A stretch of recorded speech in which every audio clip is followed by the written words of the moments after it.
Hello, I'm Dr. David Petts from Durham University. For the last 7 years I've been excavating a Roman fort at Binchester near Durham, but my heart has always been with the early medieval period.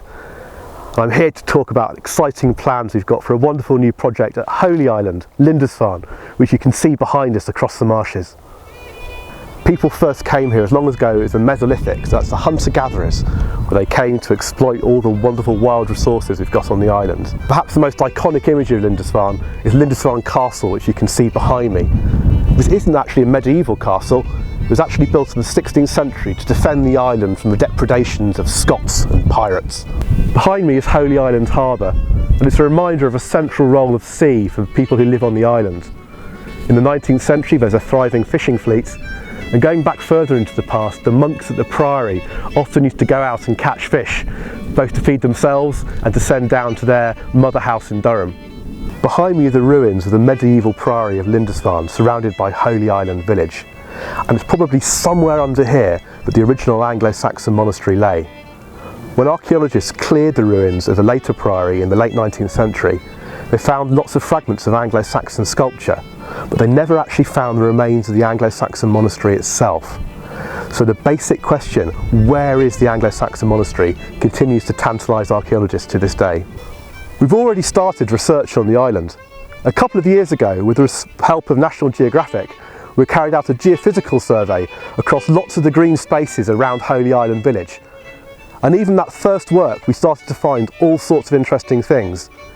Just behind me over here, we found the remains of a medieval cloister, part of the priory of which the ruins stand behind me. Now the ruins already have one cloister, but we found another one, which we think was part of the infirmary or hospital where the sick monks were able to get better. But that wasn't the only thing we found in this field. Underneath my feet and behind me on this direction, we found all sorts of other interesting images which suggest that beneath us survived the remains of, well, who knows what? Maybe the Anglo-Saxon monastery, or maybe the defences which were built on the island in the 16th century. There's only really one way to find out, and that's to excavate. And that's exactly what we're planning to do this summer. There are clearly substantial ruins on the island, but these belong to the 12th century. These don't belong to the Anglo-Saxon period.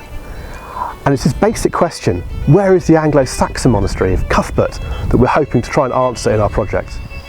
The second question I want to try and understand in this project is what happened to the monastery. The shadow of the Vikings loomed large over the island. It was one of the first places to be attacked by Viking raiders at the end of the 8th century. The traditional story is that eventually the monks left the island, taking the relics of Cuthbert with them. They spent nearly 100 years exploring and moving around the north of England before finally ending up in Durham. But there are increasing hints from the archaeology, from the sculpture, and even from hitherto unnoticed historical documents that actually at least some of the monks seem to have stayed on the island. And this is something we're hoping to try and explore with the archaeology, find out what happened. Did they leave, or did some people continue to stay here? The third thing we're interested in is the community on the island. I'm standing here in the middle of the village where the community lived today. But even in the Anglo-Saxon period, we know that there were other people living on the island. It wasn't just the monks who dwelt here. So we want to try and find out about the people who lived on the island in the Anglo-Saxon period, the medieval period, and even in the more recent times. We also want to try and place the monastery in its wider context. The Abbey of Lindisfarne held lots of land on the mainland. In fact, almost everything you can see when you stand and look towards the shore. And we're going to try and place the monastery in this wider context of its living community. So you've seen a bit of Holy Island, its landscapes and historic buildings, and we've got a sense of what it has to offer to those of us who are interested in its history. So, what are we going to do now? Well, hopefully over the next year we're going to start an exciting new project to explore the archaeology and history of the island. And in the next couple of weeks we're going to be starting to make announcements about how people can get involved in our work. To find out more about the project, how you can get involved and the results of what we do, follow us on social media on Twitter and Facebook.